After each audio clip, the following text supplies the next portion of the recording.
بازباران بی ترانه، بازباران با تمام بیکسی های شبانه، میخورد بر مرد تنها، میچکد بر فرش خانه. باز میآید صدای چک چک غم، باز ماتم. من به کنج گوشه تنهایی افتاده، نمیدانم، نمیفهمم کجای قطره های بیکسی زیباست. نمیدانم چرا مردم نمیدانند که آن کودک که زیر ضربه شلاق باران سخت میلرزد کجای ذلتش زیباست.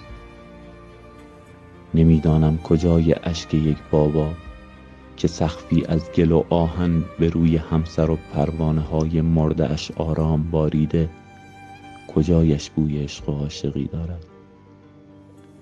نمیفهمم چرا مردم نمیفهمند که باران عشق تنها نیست. صدای ممتدش در امتداد رنج این دل هاست. کجای مرگ ما زیباست. یادم آرم روز باران کودکی 10 ساله بودم. میدویدم زیر باران از برای نان.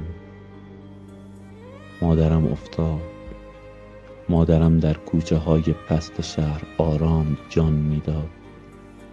فقط من بودم و باران و گلهای خیابان بود.